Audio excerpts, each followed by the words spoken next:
And now turn to breaking news coming into us out of the Vatican, where cardinals will hold a conclave to elect a successor to the late Pope Francis next week on May 7th. This morning's announcement comes after Francis was laid to rest after his funeral. It was attended by dozens of world leaders and thousands of mourners. For more on this, let's bring in CBS News papal contributor Delia Gallagher from Rome. Delia, wonderful to see you this morning. We have a date now for the conclave, so help us understand what happens between now and then. Well, you know, Errol, this is just announced just a few minutes ago. Cardinals have decided to start the conclave next Wednesday, May 7th. Now, what that means is in the morning, they will have a mass at St. Peter's Basilica. And then in the afternoon, they process, a beautiful procession with the Litany of Saints with songs into the Sistine Chapel. And they have the option of doing one vote on the first day in the afternoon. So what that means is already next Wednesday, all eyes are going to be glued. If you can see behind me, the Sistine Chapel roof is up there where they will start putting up the temporary chimney, and that is the place from which we will see the black or the white smoke. So important to have that starting date. Now, in the last two conclaves, a pope has been chosen within 2 days, Errol. So we could expect perhaps something similar, but you never know, of course. This is probably going to be some big shoes to fill. There are lots of different positions and lots of different cardinals voting, many new cardinals who have never done this before. One thing that this start date gives us is the idea that the cardinals will have up until then, because they don't have to go into seclusion, as it were, until that day. They will have up until then, Errol, to talk to each other in dinners, in informal meetings, and indeed in formal meetings, as they are already doing. And that's really important for them because they have to get together to get a 2/3 majority. So they must speak to each other and decide on who their candidate is going to be. And once the voting starts going, they have to reach that 2/3. So sometimes there are compromises then once they're in the Sistine Chapel. Now, what we're going to see in the next few days, as I said, they're going to start to put the chimney up. They've got to get the Sistine Chapel ready. It has to be totally swept for security reasons and prepared for the conclave, Errol. Really incredible stuff. And now we'll watch closely as the cardinals jockey, as they're not necessarily supposed to do, but we understand human nature. Delia Gallagher, thanks so much. Well, now that we know exactly when the conclave is going to begin, preparations are underway for the cardinals in Rome, or coming to Rome, to elect the next pope. Now, a lot has been made of the fact that Francis elected or named the majority of the cardinals who are going to be participating in this conclave. And so you might think, well, he'll probably be cut from the same cloth as Francis. He's going to be a champion of the poor, of the marginalized, of the voiceless. Many say he'll be progressive for all these reasons, but that's not necessarily the case. One of the reasons is because so many of these cardinals that Pope Francis named come from the periphery. They come from countries that we're not necessarily familiar with. They weren't necessarily having cardinals in the past. So we're talking about places like East Timor, Mongolia, places where people don't necessarily even have the experience that other cardinals have had to form relationships and form voting blocks. Many of them don't even necessarily speak Italian, which is the lingua franca here, the universal language. So it's a big wild card. We can't clearly predict who the front runners are, what direction the church is going to take. We won't really find out until that white smoke goes up behind me over the Sistine Chapel. Back to you. Chris Livesay, thank you. The Vatican Fire Brigade has put up the famous chimney on the roof of the Sistine Chapel. CBS News foreign correspondent Chris Livesay reports from Rome, just 5 days before cardinals gather for the conclave to choose the next pope.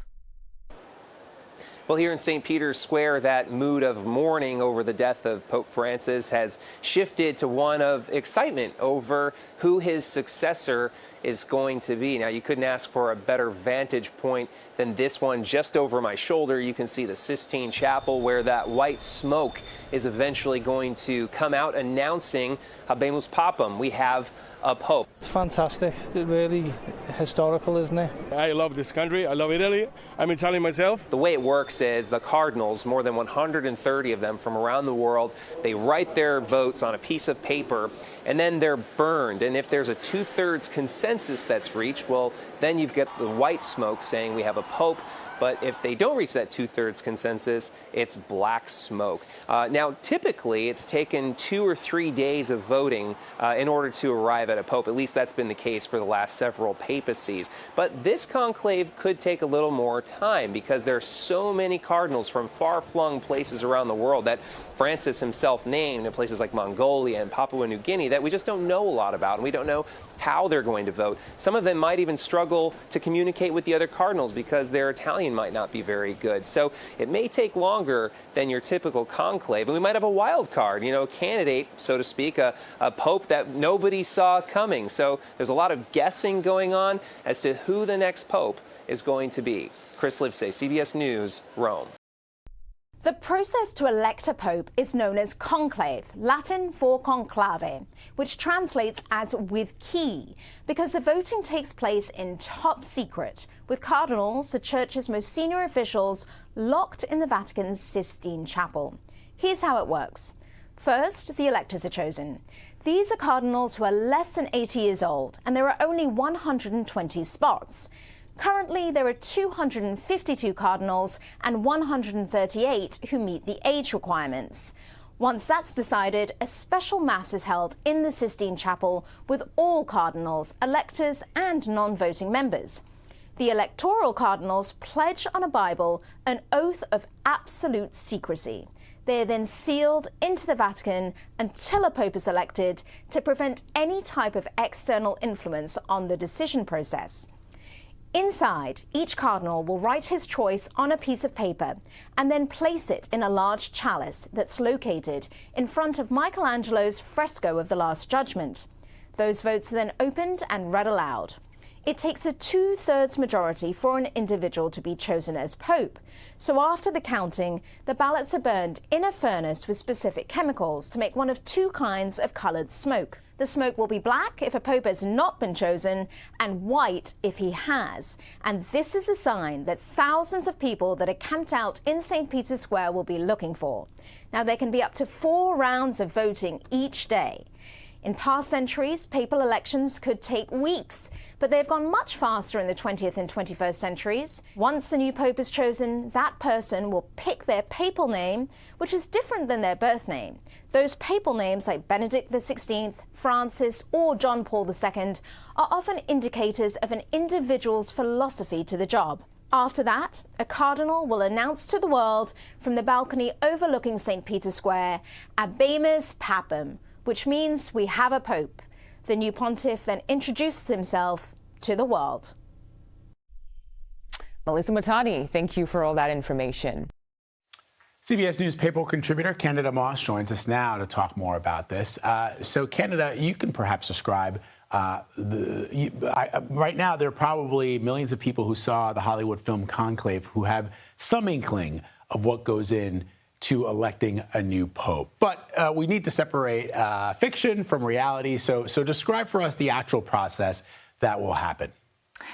Hi, Vlad. Great to be here. So in terms of the process of electing the Pope, conclave, as it's known, the cardinals will meet in about 2 weeks. Many of them will have already been there for the funeral, and they will meet at the Vatican in St. Peter's in the Sistine Chapel to elect the next Pope. They are sequestered, so they are not influenced by things in the outside world, and they cast a series of ballots. Only those under the age of 80 are eligible to vote. And in order to be elected as the next pope, the pope needs a 2/3 majority. And a majority of the cardinals who will be voting are actually Francis appointees. But this doesn't necessarily mean that we're going to end up with someone just like Francis. There's a lot of politicking behind the scenes. So let's talk about some of the leading contenders. You and I have discussed this before, but back in 2013, I was a foreign correspondent. I was sent to Ghana to profile Cardinal Peter Turkson, who was at the time, had just come off of being the Bishop of Gold Coast, was a renowned and respected cardinal. He was in the top 3 of the contenders. Obviously, Francis went on to become the Pope. Is he still in the running? And who are some of the others that may be potentially considered? It's a good question. So Peter Turkson is still in the running, but so is another African cardinal, Cardinal Fridolin Ambongo from the Congo, who holds a very high up leadership position in the African Church and was quite friendly with Pope Francis as well. And both of them can be considered conservatives. There are a number of Italian candidates, Pietro Parolin, who met with Vice President Vance recently to discuss immigration, and is the Vatican Secretary of State, Matteo Zuppi from Bologna, who might be considered one of the progressive candidates, who's been very vocal in his support of LGBT Catholics and advocating for the poor, and Luis Antonio Tagle from the Philippines, who was a contender in the last conclave and is also seen as the Pope Francis of Asia. Yeah, so it's interesting. Cardinal Tagle, as you know, Canada, was, from reports that I've read, Pope Francis's pick, or at least his ideal for potential successor. The question that you and I have batted around for years is the conservative nature of non-European cardinals, the African cardinals, the Asian cardinals, those that come from the Americas, Latin America specifically, tend to be very conservative. It is true that younger people are becoming increasingly conservative, but how could that sort of go against the things and the ideals that Francis championed? Well, I think with someone like Tagle, he's interesting because he's been very involved in something called the New Evangelization, which is kind of a missionary outreach to Catholics to sort of come back to the church. And that was championed by John Paul II and Benedict XVI, both of whom are seen as conservatives. So Tagle's involvement in that might help him win votes from conservative cardinals, particularly in Africa. Whatever the case, whoever's going to be elected, they're going to have to win votes from cardinals all over the world. No longer can someone be elected a cardinal just because they're from Europe and they could rely on the sort of 33% of votes they could get from Italian cardinals as they could back in the, say, 1960s. The College of Cardinals looks very different now. But whomever is elected, whether they're a conservative or a progressive like Zuppi and Tagle, they are going to have to walk in the shoes of Pope Francis, who certainly changed the tone of the Catholic Church such that the future pope will have to be a moral authority who leads by example. So, final question then, Canada. Will, in your estimation, the new pope, will they, hopefully, I guess, for the world's billion Catholics, continue some of the reforms and the progressive nature of Francis's papacy? Or could we see a swing back, perhaps more, as I mentioned earlier, to a, if not a conservative tilt of the papacy, perhaps a, let's not use the word conservative, but perhaps a more traditional one? And how would that be seen by laymen? Well, generally, when you have a pope like Pope Francis, who has been quite bold in the moves that he's made and quite progressive in terms of the Catholic Church, there might be a pendulum swing back towards more traditional values. If we see that, I think that's going to disappoint progressive Catholics and also many non-Catholics who saw Pope Francis as a kind of modernizer. Whatever happens, this is a pivotal moment for the Catholic Church, and whomever is elected Pope next will be the one who sets the tone for the Catholic Church in the 21st century. Fascinating. Always great to talk to you, my friend. Thank you, Canada Moss. Appreciate you. Thank you. We're back. Take a look at this. Live footage coming to us from Vatican City. There, cardinals are gathered for what will be the beginning of the conclave tomorrow. Cardinals will be literally locked behind closed doors to vote for the next leader of the Catholic Church after the death of Pope Francis last month. We have the perfect person to help us understand what comes next. CBS News papal contributor Candida Moss is here and can literally walk us through the process of this conclave. We've got the Vatican on the floor around us, where this is a tradition that has existed for hundreds of years. What happens tomorrow? So tomorrow is just the first day of conclave. So there are prayers, of course, there are going to be some brief homilies then, and there will be meals, which will be the last opportunity for people to surreptitiously canvass for their candidate. The cardinals will take an oath in the morning that they will elect the person that they think will be the best pope.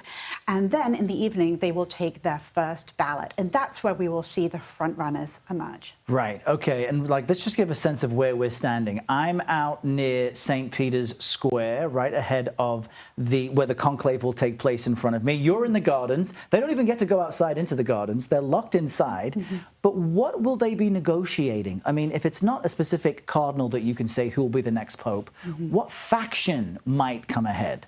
Well, some things have leaked out from their discussions last week in the congregation of cardinals that met then. And it's clear this conclave is going to be a referendum on Francis's papacy. Conservatives who elected Francis, thinking that he was just going to be ministering to the poor, are concerned that if there's another Francis, we may see confusion in the church. That's how they see it. And so I think there's going to be a little bit of a swing back to the center of the Catholic Church. And there's going to be a lot of debate about whether or not we want someone like Francis. Everyone wants that Francis magic, but they don't necessarily want the Francis manifesto. Well, you're saying he was criticized for sowing a bit of confusion inside the Catholic Church when it came to carrying out what has been described as more progressive policies that go against the traditionalists. That's exactly right. So ministering to the poor, care for immigrants, these are uncontroversial for Roman Catholics, but reaching out to LGBT Catholics, welcoming back divorced and remarried Catholics, discussing the role of women, these are things that gave conservatives in the church pause, and they will be looking to find someone who's more mainstream, if not a conservative. So I think the average time it takes to select a new pope is about 2 days. Mm-hmm. It's gone longer historically, but about 2 days. What would it mean, and what is the earliest that we would see a decision made? And what would that mean if we see the smoke come up signaling that they've made a decision quickly? What would your gut tell you? Well, some have said that they will decide quickly, and that would probably be a compromise candidate, someone a little more in the center. Francis was elected after a day and a half. If the elections run to 8 days, and this is a very high-stakes conclave, this is the future of Francis's legacy on the line, and because he had appointed about 80% of the cardinals, right? So his stamp is really on this. That's right. But if we go to 8 days, if we get to next Friday, the election changes, and they can only elect one of the top 2 candidates. The Catholic Church doesn't want a long conclave. It looks like they're divided, and it's supposed to be overseen by the Holy Spirit. And of course, no one wants to think that the Holy Spirit dithers. Oh, goodness. And, Catholic guilt, I can tell you from my family, it's real and exists. You don't want them feeling bad about anything. Candidamos, great to have you here in our green screen and VR studio to really get another interesting look at what we will all be watching tomorrow. See you again soon. Thanks so much. Members of the Catholic Church will gather for the real-life conclave in the coming weeks. You just saw a clip from the movie there. They will, of course, elect a successor to the late Pope Francis. Now, the film Conclave was released last year and was based on the best-selling novel by author Robert Harris. It sparked fresh interest into the process of how the new pontiff is chosen, and I'm sure people have a renewed interest in it now. For more on all of this, I'm joined by the author of Conclave, Robert Harris, joining us from England. Robert, good morning to you. Great to have you with us. Your book examines issues of faith, betrayal, religious politics, gender roles.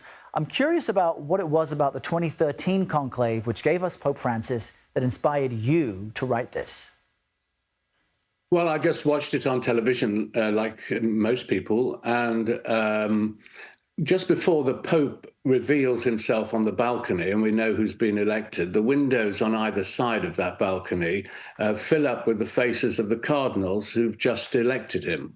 And as the camera panned along these faces, elderly men, some looking cunning, some benign, crafty, and so on, I thought, they look like the old Roman Senate. And I thought there must have been some politics behind this. And then the Pope himself, the new Pope, appeared, Francis, a rather wonderful, benign face. And I thought I shall try and write something about this. I used to be a political journalist, and I thought there will be a good story here.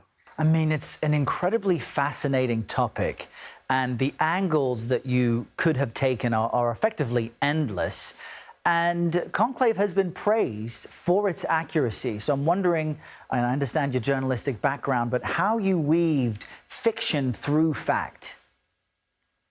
Well, I got some help from the Vatican, actually. I asked to see certain locations. The Casa Santa Marta, as it's called, the hostel where the cardinal electors stay. All their phones and their laptops are taken off them, and they go into a room. The shutters are sealed, so they're completely sequestered. I saw that, and there, to everyone's surprise, Pope Francis decided to stay after he was elected. The Pope is entitled to very grand apartments in a palace, but he turned that down. So I saw that, saw his bedroom indeed. I saw the Sistine Chapel, obviously, the Pauline Chapel where they go to pray, the Vatican Gardens, all those sorts of things. So I got the basics of what the scenes where I would set everything. And then I hit on the idea of telling it all through the fictional dean of the College of Cardinals, who is responsible for the whole thing. And that's brilliantly played by Ralph Fiennes in the film. And I think it was that made the whole thing work, because it pulled it all together. And I did a lot of research, and so you get the whole story of what a conclave is like and past conclaves and the difficulties that arise. It's a very political process and a really gripping story, even if you're not actually a Catholic. It's an amazing story. Yeah, and people have said it sticks to the facts, except for the cardinal being allowed to vote in pectore, which means in secret, which is a little different from how the actual rules work. But I want to ask you, without giving away the ending of your book or the movie, if you want this conclave to end with a surprising twist. Well, I think it would be great. I mean, I don't think it will end with as surprising a twist as my novel, and unfortunately, that would be very good for sales. I think conclaves are almost always surprising, actually. I bet we don't know the name of the man who'll emerge as the main front runner, because once they are in the Sistine Chapel, what they call the Holy Spirit, the movement of the Holy Spirit, guides them towards the winner after a series of exhaustive ballots. We would call that in secular politics momentum. The thing shifts behind one candidate, and quite often no one has predicted who that would be, including the late Pope. No one, I think, predicted that he would win. Well, even what you came up with was fascinating. I know that you've said that you want this book to jolt people, even if they don't like it, and I think it certainly, evidently, does that. Robert Harris, thanks for joining us today. We appreciate your time. Thanks, Errol. Good to see you.